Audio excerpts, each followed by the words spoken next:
Hi friends, అందరికీ నమస్తే. Essential టీచింగ్స్లో ఈరోజు బ్రహ్మ మానస పుత్రులలో మూడవ వాడైన అంగీరస మహర్షి గురించి నేను మీతో షేర్ చేసుకోవాలనుకుంటున్నాను. మన స్కూళ్ళల్లోనూ కాలేజీల్లోనూ మనకి ఎవరీ చెప్పని పాఠాలు మనం నేర్చుకోవాలి మై డియర్ ఫ్రెండ్స్. మన భారతీయ వేద ధర్మాలను మనం నేర్చుకోవాలి. మొదటిసారి చూస్తున్నటువంటి వాళ్ళైతే షేర్ చేయండి, సబ్స్క్రైబ్ చేయండి. Thank you. బ్రహ్మ మానస పుత్రులలో మూడవ వాడైన అంగీరస మహర్షి ముల్లోకాలను ప్రకాశింప చేయగలిగినటువంటి తేజశక్తి సంపన్నుడు. ఇక్కడ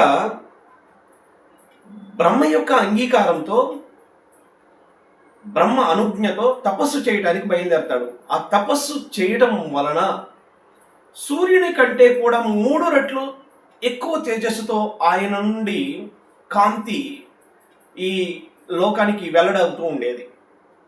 అంటే అంత తేజస్సుతో ఉండేవాడు. ఆయన యొక్క తపశ్శక్తి ద్వారా ఆయనకు అందినటువంటి వరాలు ఏంటంటే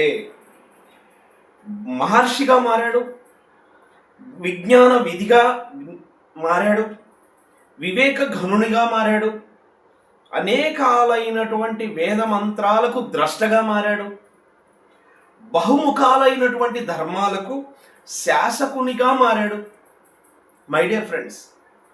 అలాగే బ్రహ్మజ్ఞాని అయినటువంటి అంగీరసునికి కర్దమ ప్రజాపతి యొక్క తన కుమార్తె అయినటువంటి శ్రద్ధను ఇచ్చి వివాహం చేశాడు.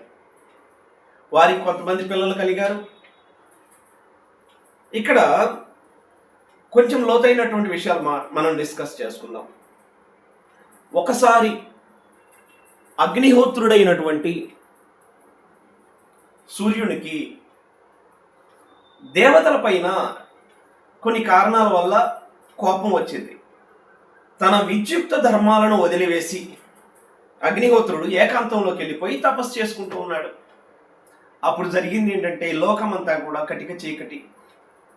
అదేవిధంగా అన్ని రకాల క్రతువులు కార్యక్రమాలు ఆగిపోయాయి మై డియర్ ఫ్రెండ్స్. అప్పుడు దేవతలందరూ వెళ్ళి బ్రహ్మ దగ్గరకు వెళ్ళి మొరపెట్టుకున్నప్పుడు అప్పుడు అతని కంటే సూర్యుని కంటే తేజస్సు కలిగినటువంటి అంగీరసుడు తన దృష్టికి వస్తాడు బ్రహ్మకు. అప్పుడు ఆ బ్రహ్మ అంగీరసుని పిలిపించి, నాయనా, నీ వలన లోకానికి ఒక ఉపకారం జరగాలి. నీవు నీ యొక్క తేజస్సుని ఈ ముల్లోకాలకు ప్రసారం చేయమని బ్రహ్మ కోరినప్పుడు బ్రహ్మ యొక్క ఆజ్ఞ మేరకు తన యొక్క తేజస్సుని ముల్లోకాలకు ప్రసారం చేస్తాడు. కొన్నాళ్ళకి అగ్నిహోత్రుడు సూర్యుడు అనేవాడు ఉన్నాడు అనే ఇది లేకుండా జనాలు లోకం 3 లోకాలు కూడా మర్చిపోయి ఈ అంగీరసుని యొక్క వెలుగులోనే అన్ని కృత్యములు నెరవేరిపోతూ ఉన్నాయి. ఈ విషయం తెలిసినటువంటి అగ్నిహోత్రుడు సూర్యుడు కలుగులో నుంచి ఎలుక బయటకు వచ్చినట్లుగా చీకటిలో నుండి వెలుగులోనికి వచ్చాడు. వచ్చి చూస్తే అంగీరసుడు జగత్పూజ్యుడైపోయాడు. అప్పటి వరకు పూజ్యుడైనని పూజలు అందుకుంటున్నటువంటి అగ్నిహోత్రుడి యొక్క సూర్యుని యొక్క పేరు మసకబారిపోయింది. ఆయన ఉన్నాడు లేడు అనే సంగతి కూడా జనాలకు తెలియకుండా అన్నట్టు అయిపోతుంది. అటువంటి సమయంలో తేజోవిహీనుడుగా నిలబడ్డాడు అంగీరసుడి ఎదుట సూర్యుడు. అసలు ఊహకు అందుతుందా?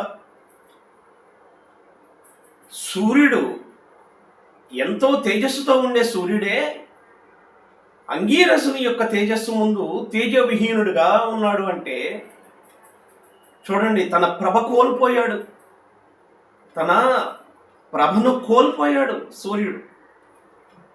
బ్రహ్మ నిర్దేశించినటువంటి పనులు, తన విద్యుక్త ధర్మాన్ని వదిలేసి ఎప్పుడైతే పారిపోయాడో ఎవరైనా కూడా తన ప్రభను కోల్పోతారు. అతని స్థానం వేరొకరి చేత భర్తీ చేయబడుతుంది.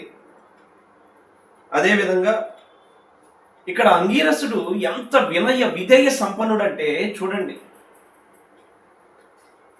ఇక తనతో పని లేదు అని సూర్యుడు నిరాశతో వెనుదిరిగి వెళ్ళిపోతున్నప్పుడు అంగీరసుడు పిలిచి, తండ్రి సూర్యుణ్ణి, నాయన నీవు లేనిదే భూమి మీద సకల లోకాలకు కూడా నీవు భుక్తి ప్రదాతవు, ముక్తి ప్రదాతవు.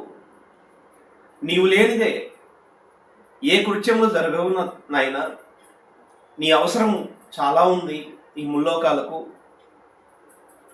నేను నీలో అణుమాత్రం కూడా సరిపోను. దయచేసి నీ యొక్క విద్యుత్ ధర్మం, నీ ధర్మాన్ని నువ్వు నిర్వర్తించు. నేను నా పనికి నేను వెళ్ళిపోతాను.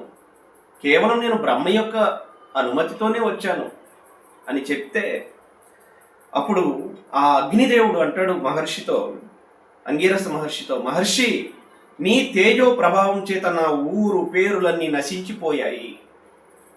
మహర్షి ముల్లోకాలలో నీ ప్రభావం అంతగా అభివృద్ధి చెందింది. నీవు ప్రథమాగ్నిగా ఉండి రెండవ స్థానం నాకు ఇవ్వవలసింది అని సూర్యుడు అంటాడు అంగీరసునితో. అసలు అంగీరసుని యొక్క ఆ వినయం చూడండి, అతని యొక్క గొప్పతనం చూడండి, అతను నేర్చుకున్నటువంటి జ్ఞానం చూడండి. లేదు నాయన, నీవే ప్రథమాగ్నిగా ఉండాలి. నీవు అంతగా అడుగుతున్నావు కాబట్టి నేను ద్వితీయాగ్నిగా ఉంటాను. మై డియర్ ఫ్రెండ్స్, ఎంత ఉన్నతమైనటువంటి స్వభావం అయితే తనను తాను తగ్గించుకుంటాడో చూడండి. పుత్రవాత్సల్యంతో నీవు నన్ను అడిగావు, నేను నీ కొడుకు లాంటి వాడిని.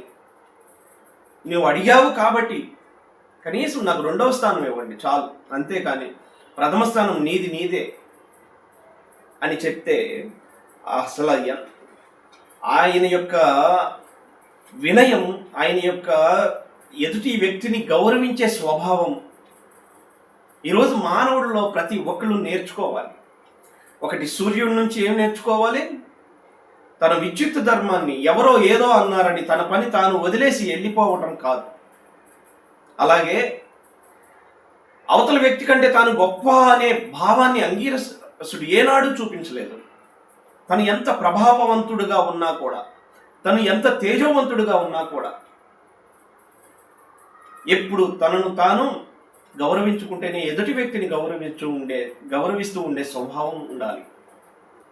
తాను ఎదుటి వాళ్ళని ఎప్పుడు కూడా కించపరచడం కానీ చేయకూడదు. అంగీరసుడి యొక్క అగ్నిస్వరూపం అది.